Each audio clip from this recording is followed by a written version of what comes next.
All right, done arguing in the commercial break with Dan Gladman. Too frustrating. Jonas Stop having Valanciunas, commercials.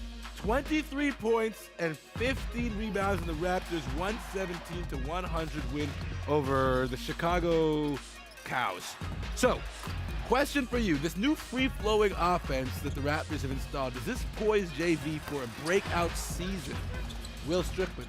Absolutely. It does. And you know why? Why? Because the game has changed and stretched so much that you're going to get lots of long rebounds or inside play, which one-on-one, and as big as he is, if he can get offensive rebounds and score, he has an opportunity. When did you ever see JV get 23 points and 15 rebounds? And I know they were playing Chicago Bulls. Well, if you look at his opening night stats, he averages like 18 and 11 on opening night. Yeah, that's so opening night, and so he has to sustain that. He's had some big rebound games in the playoffs. But I'm talking about, like, sustaining that. Like, he should be 100%. If we're talking about JV being question. a cog on this team, he has to be a consistent 16 and 12 guy, or he's useless to this team as a starter. All right. It was a weird game all around. It's hard to take anything from game number one for the Bulls Raptors suck. because the Bulls are somehow turned into the Brooklyn Nets overnight. And there was 8 points combined from DeRozan, Lowry, and Ibaka after the first half. I mean, that's not going to happen. But they were winning by 20. But they were winning by 21 The second unit points. played well. That's why you like the glimpses of what you saw. You like what you saw from JV. You like what you saw from the bench in particular.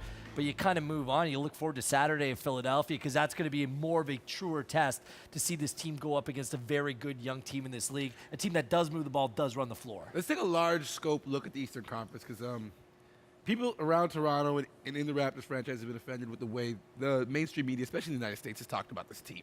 So after Boston and Cleveland, who do you guys feel are the franchises in the East that actually challenge Toronto this season? Well, first of all, who cares what American publications and media Obviously has Canadians to say do, 'cause about that little brother complex still the sits Canadian, the Raptors, and the basketball audience need to stop caring about what the American media says about our team. Look, we'll worry about our team. Bulletin We'll board cover it.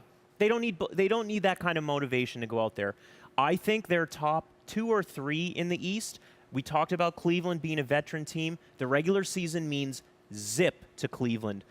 The Raptors, against subpar competition like last night, dominate those teams. They've done it for the last 4 years. There's no reason they So can't who are this the year. rivals in this Eastern Conference then? Boston and Washington. Cleveland is in a league Can of we their forget own because about of the Milwaukee? playoffs. I was about to say. Forget about dude. Milwaukee. I am. I was about to say. I'm And intentionally disrespecting leaving them out. a kid they who have could be- one player. Who's better than How did Cleveland do when they only had LeBron?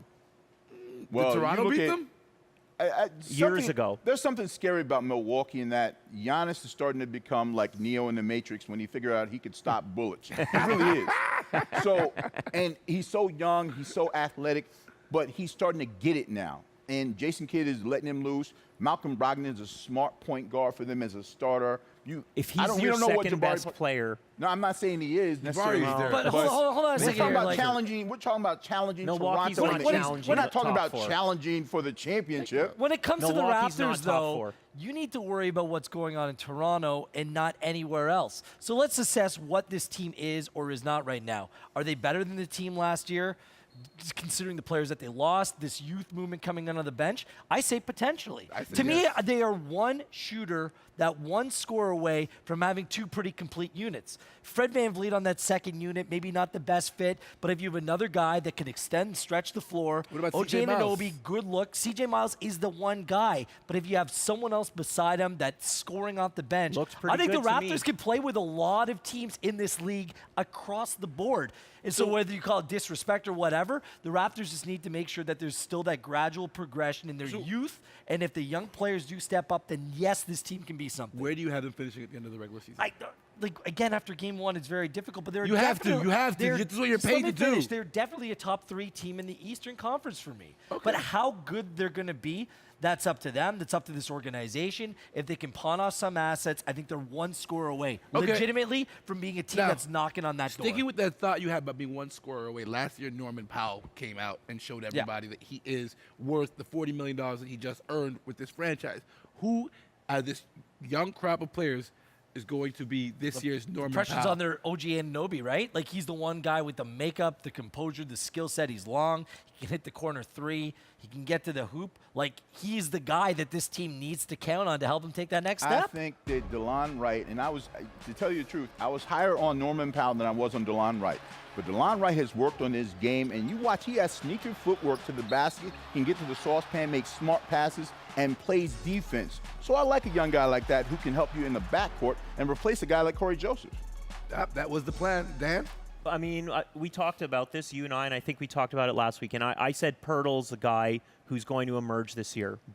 And I don't think you can put a lot on Anunoby, although what we're seeing from him is incredible. Still a rookie. But for the team to be that good, to take the next step, he has to be the guy, but right? you can't ask that this year. You can't ask it, but for this team to reach its expectations. DeLon Wright is the key. He's the guy who, as running the second unit, if he can do what he did last night, 13 points, couple of assists, couple of steals leading to fast breaks, to me, he's that extra guy who takes them a little bit further than where they were. See, but I think you can ask that of him. In a league where rookies are so good, why can Jason Tatum be the guy? Why can he be automatically I don't think he can be the guy year either. and an impact player in the Celtics? Why can't Anunoby be that for this Raptors team? I don't think Tatum can either. You can ask that of him, but it won't be him. The guy you're really going to need is a guy who's going to run that second unit, like Dan was saying, and has to step up in a way that's going to be impactful for this team. I got it, but based upon DeLon's skill set, I love him defensively. I love the way he runs the offense. Can't hit an outside shot.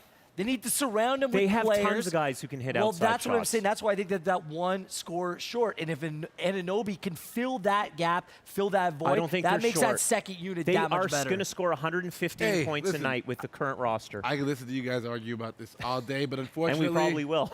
Unfortunately, we got to go to commercial break because you got... Dan said get rid of commercials. Get rid of them. No, never. We need to get commercial paid. free. I want my money. Still more to come here on Canada's Home for Talking Hoops. When we return, we talk about Adam Silver's goal to abolish the one and done and what that means for the NCAA. Head out!